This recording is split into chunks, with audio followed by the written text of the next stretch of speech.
दर्पण में हम लोगों ने नॉर्मली ये पढ़ा था कि दर्पण एक ऐसा समतल या चिकना तल होता है जिसके एक तरफ पॉलिश पेंट कलई किया गया होता है और दूसरा तल क्या होता है, परावर्तक होता है। दर्पण को हमने दो भागों में बांटा था, एक बांटा था समतल दर्पण और दूसरा बांट दिया था गोलीय दर्पण में। और समतल दर्पण में हमने पढ़ा था बेटा कि इसका जो परावर्तक पृष्ठ होता है वह समतल होता है। परावर्तक पृष्ठ कैसा होता है, समतल। यानी सिंपल कह सकते हैं एक ऐसा सरफेस या एक ऐसा प्लेन जिसका एक तरफ पॉलिश पेंट कलई जो हम कर रहे हैं वह भी क्या हो, समतल हो, और परावर्तक पृष्ठ भी क्या हो, समतल हो, वो हमारा समतल दर्पण होता है। इसकी फोकस दूरी और वक्रता त्रिज्या दोनों अनंत थी। इससे बनने वाला प्रतिबिंब सदैव आभासी बना था, सीधा बना था, वस्तु के बराबर बना था और उतनी ही दूरी पर बना था जितनी दूरी पर रखा गया था। क्लियर। गोलीय दर्पण की परिभाषा में हम लोगों ने पढ़ा था कि गोलीय दर्पण एक कांच का खोखला गोला, जैसे एक कांच का खोखला गोला है तो इस कांच के खोखले गोले से एक भाग काट लें तो काटने के बाद ये हिस्सा मिल रहा है ना, अब हिस्से में इसके जो दो तरफ है, एक इस साइड है और एक इस साइड है, इन दोनों साइड में से आपकी इच्छा जिधर होगी उधर पेंट या पॉलिश कर सकते हो।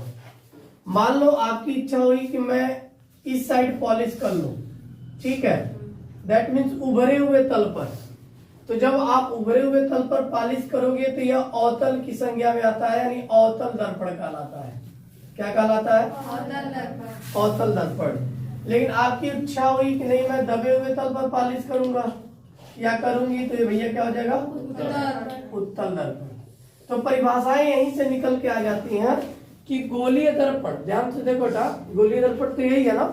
गोलीय दर्पण किसी कांच के खोखले गोले का कटा हुआ वह भाग होता है जिसके एक तरफ पॉलिश पेंट कलई किया गया हो और दूसरा तल क्या हो, परावर्तक हो, गोलीय दर्पण कहलाता है। बात समझ में आ रही है। अवतल दर्पण की परिभाषा सिंपल देंगे कि वह गोलीय दर्पण, वह गोलीय दर्पण जिसके उभरे हुए तल पर पॉलिश पेंट कलई हो और दबा हुआ तल क्या हो, परावर्तक हो।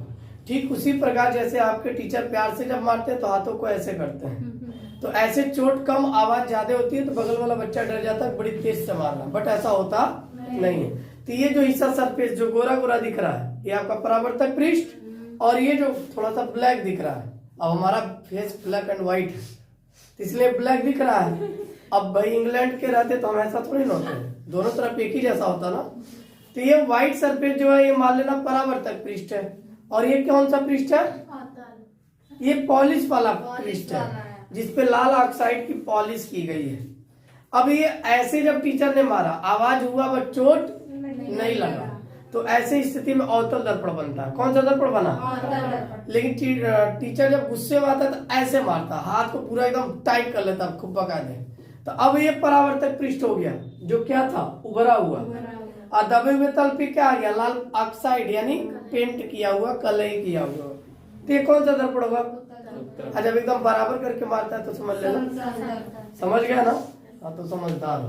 तो सिंपल कहेंगे वह गोलीय दर्पण जिसके उभरे हुए तल पर पॉलिश पेंट कलई हो और दबा हुआ तल क्या हो, परावर्तक। कौन सा दर्पण कहलाएगा। यहाँ भी वही परिभाषा, वह गोलीय दर्पण जिसके दबे हुए तल पर पॉलिश पेंट कलई हो और उभरा हुआ तल क्या हो, परावर्तक। तो ऐसे दर्पण को हम क्या बोलते हैं, उत्तल दर्पण। क्या बोलते हैं। अब एक चीज ध्यान दो, इसमें से कुछ महत्वपूर्ण परिभाषाएं हैं दर्पण संबंधी। तो दर्पण संबंधी महत्वपूर्ण परिभाषाएं, ध्यान दो। कुछ भाषाओं का यानी कुछ परिभाषाओं का जानकारी होना, कुछ भाषाओं की जानकारी होना अनिवार्य होता है। जैसे सबसे बड़ी बात यही है कि दर्पण का ध्रुव होता क्या है। सबसे पहले जब हम दर्पण की बात करते हैं तो बेटा दर्पण का एक परावर्तक पृष्ठ जो होता है इसका कोई ना कोई एक दायरा होगा, एक लिमिटेशन होगा कि यहाँ अगर मान लो प्रकाशीय किरण यहाँ गिरी तो अब यहाँ से तो ना तो इसका कोई परावर्तन होगा ना तो अपवर्तन होगा, ये सीधे चली जाएगी क्योंकि ये दर्पण से टच नहीं हो रही है। तो दर्पण से टच होने वाली पृष्ठ ये है, जिसको हम लोग बोलते हैं क्या बेटा, परावर्तक पृष्ठ। क्या बोलते हैं, परावर्तक पृष्ठ। तो ये परावर्तक पृष्ठ का मध्य बिंदु जो होता है, क्या होता है, परावर्तक पृष्ठ का मध्य बिंदु, यही दर्पण का क्या होता है, ध्रुव होता है, जिसको किससे दर्शाते हैं हम, P से।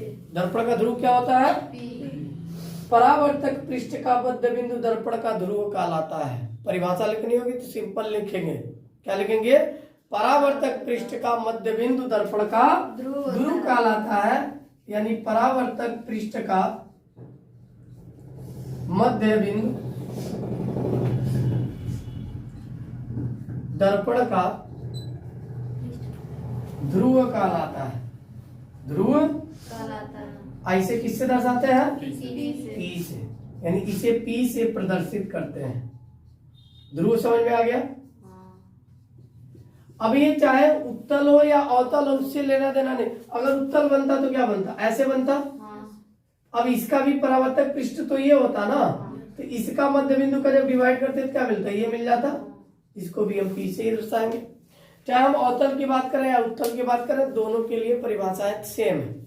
परावर्तक पृष्ठ का मध्य बिंदु दर्पण का ध्रुव कहलाता है। एक इसी में अगली परिभाषा जो आती है वो होता है वक्रता केंद्र। क्या होता है, अब वक्रता केंद्र कहते किसे है। अब ध्यान से देखो बेटा, यह गोलीय दर्पण जो था ना, एक कांच का कटा हुआ भाग था, और एक कांच का कटा हुआ भाग एक गोलीय पृष्ठ का भाग था। यानी इस गोली कांच के खोखले गोले का कटा हुआ क्या था, भाग था। इसका कोई ना कोई केंद्र होगा कि नहीं होगा, केंद्र होगा।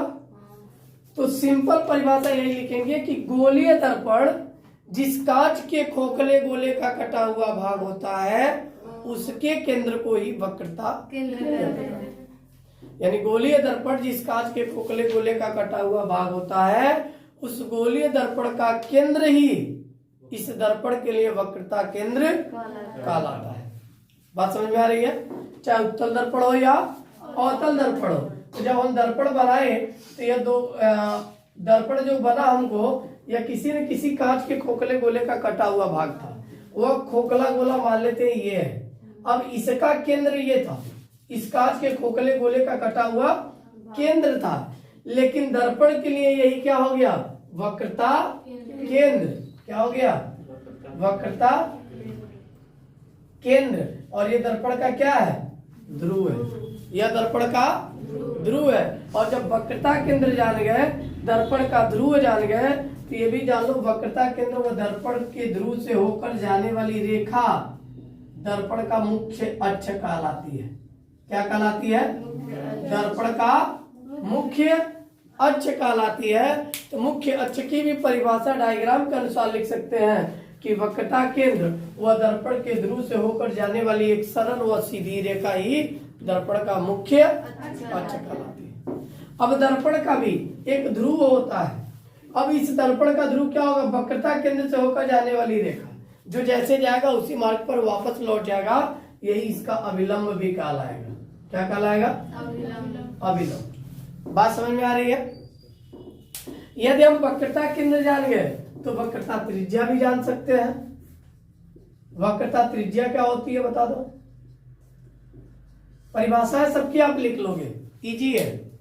वक्रता त्रिज्या की यदि हम बात करते हैं तो यही दर्पण जो आप पढ़ रहे हो, चाहे अवतल हो या उत्तल, अब ये दर्पण किसी न किसी कांच के खोखले गोले का कटा हुआ ही भाग है। आज जब किसी कांच के खोखले गोले का कटा हुआ भाग है, तो हमने उसका केंद्र जिस तरह निकाला, उस कांच के खोखले गोले का केंद्र वक्रता केंद्र कहलाता है। तो ठीक उसी प्रकार उस कांच के खोखले गोले की त्रिज्या वक्रता त्रिज्या कहलाती है।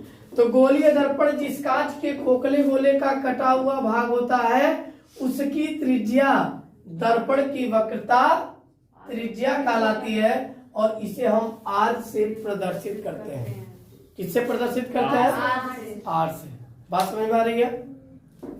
अगर ये समझ में आ गया, वक्रता त्रिज्या, वक्रता केंद्र, ध्रुव, अभिलंब, मुख्य अक्ष, तो हमको पढ़ना क्या था, फोकस। क्या पढ़ना है, अब एक चीज ध्यान दो, अब अगला हेडिंग जो है वो मुख्य फोकस है। क्या है? मुख्य फोकस। मुख्य फोकस। फोकस। तो मुख्य फोकस की परिभाषा सिंपल है बेटा, ये दर्पण का अवतल दर्पण का भाग है, ये मुख्य अक्ष है, ये ध्रुव है और ये वक्रता का केंद्र है। तो मुख्य फोकस की परिभाषा सिंपल और साधारणतः यही दे सकते हैं कि मुख्य अक्ष के समांतर पड़ने वाली अनंत से, जो अनंत से किरण आ रही है, मुख्य अक्ष से समांतर पड़ने वाली प्रकाशीय किरणें मुख्य अक्ष के जिस बिंदु से होकर जाती हैं, ध्यान देना यह परिभाषाएं दो प्रकार से बनेंगी, एक वास्तव में जाती हैं और एक काल्पनिक जाती हैं। तो जो काल्पनिक जाती है वहीं आभासी प्रतिबिंब का निर्माण होता है और वह दर्पण आपका उत्तल होगा। क्या होगा? उत्तल।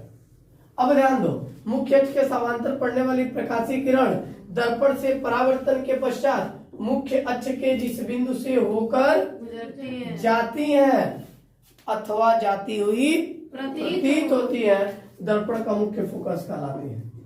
अथवा जाती हुई क्या होंगी? प्रतीत होंगी, क्योंकि ये समांतर गया, परावर्तन हुआ, बट ये पता ही नहीं है कि कहां से आ रही है ये किरण। तो जब हम यहाँ आके देखेंगे तो यहाँ से दिखेगा कि नहीं, ये किरण कहीं पीछे से आ रही है और ये किरणें यहाँ मिल रही है। यही दर्पण का मुख्य फोकस होता है। क्या होता है? और मुख्य फोकस को कैपिटल एफ से प्रदर्शित करते हैं। किसे प्रदर्शित करते हैं? कैपिटल एफ से। और मुख्य फोकस से ध्रुव तक, अब यहाँ तक जब मुख्य फोकस जान गए तो हम फोकस दूरी भी ज्ञात कर सकते हैं कि ध्रुव से फोकस तक की दूरी को फोकस दूरी कहते हैं। फोकस दूरी किसे कहते हैं? फोकस दूरी किसे कहते हैं? ध्रुव से फोकस तक की दूरी को, सिंपल ऐसे, ध्रुव से फोकस तक की दूरी को फोकस दूरी कहते हैं और इसे स्मॉल एफ से प्रदर्शित करते हैं। और यहीं से एक संबंध निकलता है किसका? फोकस दूरी और वक्रता त्रिज्या का। वक्रता त्रिज्या जो होती है, वक्रता त्रिज्या वह फोकस दूरी के 2 गुने के बराबर होती है। किसके बराबर होती है? 2 गुने। यानी R बराबर होता है 2F। एक रिलेशन निकलता है, वो होता है R बराबर 2F। यानी इस प्रकार वक्रता त्रिज्या और फोकस दूरी में संबंध यदि आपसे पूछता है तो आप बताओगे R बराबर 2F। अब इस पे प्रश्न भी बना के पूछ लेता है। प्रश्न ऐसे पूछ लेगा, कहेगा यदि एक गोलीय दर्पण की वक्रता त्रिज्या 30 सेंटीमीटर है, वक्रता त्रिज्या कितनी है?